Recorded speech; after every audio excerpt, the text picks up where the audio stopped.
I think many years ago I heard somebody say the word food for thought. And I'm like, okay. What's, oh yeah, I know what that means. Food for thought, food. Okay. So I'm going to use that as the title to this little thing.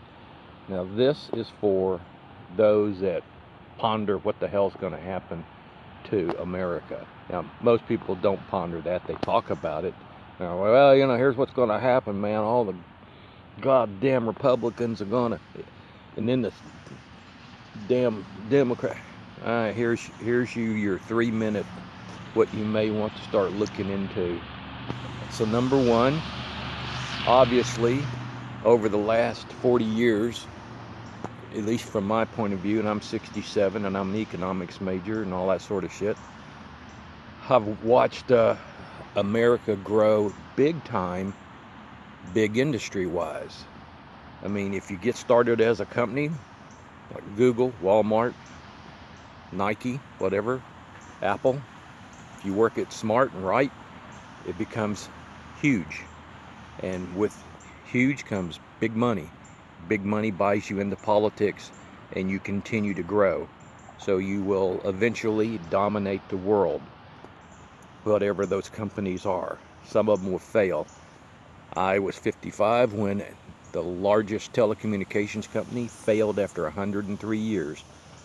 113,500 people were laid off, and this $30 billion a year business went under because some people, about 6 guys, fucked up and started doing shit and acquiring companies that they didn't know anything about, and they blew it for everybody. So this is what you'll see happen over the next 10, 20, 30 years is stupid people getting in power and ruining companies, whereas there will be some smart people getting into companies, and those companies will grow big. So there's how it goes. How will Wells Fargo make it and Bank of America not? Well, depends upon if they got a smart guy at the top. But the bottom line is, as this goes on, we have to worry about China and other countries. Russia is reasonably poor and broke and doesn't have the power. They got the nuclear bomb, but they don't have the power to take over the world. But China is getting there, and whether you say they want to take over the world and make it socialism, or they just want to be big and survive, I'll leave that up to you to think that way. But the bottom line is, China is the one advantage they have. So think this is the big point that I'm making. The one advantage that China has is that they have the socialism. In other words, they have the power to say, here's what we're going to do.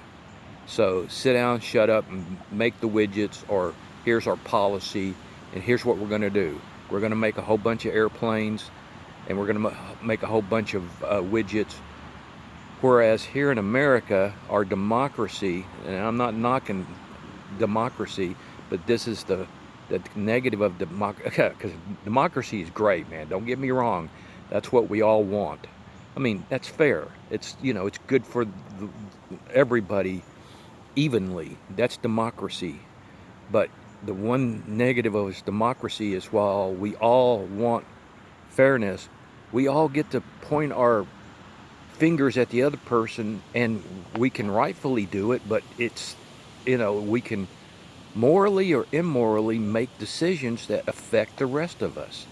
And while we argue and piss around and say, well, you can't do this, or I'm going to fight for abortion, or we need to tax the rich, or while we're arguing over that, China is able to say, well, here's what we're going to do, and we do it.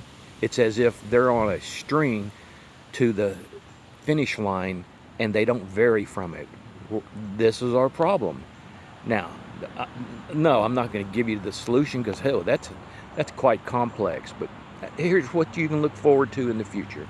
China will get stronger, but they still will have to sell their goods to us. I mean, they got 1.5 billion people to our 320 million people. I mean, they have to make items for us to buy. So they don't want to screw up too much of the world as they try to take it over. I mean, they got to sell their goods. So, long story short, they're going to try to figure out how to get bigger, stronger, more powerful, but still they want to be able to sell their goods. They don't want to come over here and try to acquire the United States all at one time. They can't do that. There's too many people here in America that are guys, like me or younger, that say, you know, you're gonna have to pry the damn gun from my hand, sort of thing. And so, we have guns and bullets, and we got ways to, like terrorists, we would go after the China military as they came in to try to take over the United States. But they are going to um, mathematically, financially acquire the United States. And we're going to sell. You just watch. The United States will start to sell um, whatever they can to survive, because the United States is getting that way right now. We are so in debt. I mean, so in debt. Now, almost 100% of the people that are still listening, I thank you for thinking on this, because you have to think and you have to survive in this world. Or you can be like about 80% of the people in America who just say that they're proud to be American and they stand for America, and then they click off the button and they go drink their beer, or they watch their TV, or they sip their red wine while driving their Lexus or whatever. Sometimes you got to get out there and and work towards something. And man, that's what we don't have in America right now. Is there's a lot of people that work hard, but man, I was in the mortgage business, and I cannot tell you how many hundreds, man, probably a couple thousand people I did loan applications for, and I immediately saw the pattern. If the guy made $8,000 a month, he was spending $7,900 a month. He hardly had anything in savings. On general, that's what I saw. If you made $2,000 a month, you spent $1,800 a month. It's just, that's how it is. So being frugal just isn't in the American way, generally I'm speaking. I know there's somebody out there going, Dan, you don't know me. I work hard. I make $42,000 a year, and I only spend $20,000. I save $22,000 a year, and in 10 years I got $250,000. Yeah, I know there's that type of person out there. I mean, that's me. I'm a frugal son of a bitch. I had to be. I was trying to go to college while painting houses. And fortunately, I learned to be frugal because I didn't have anything. So anyway, there's my little story.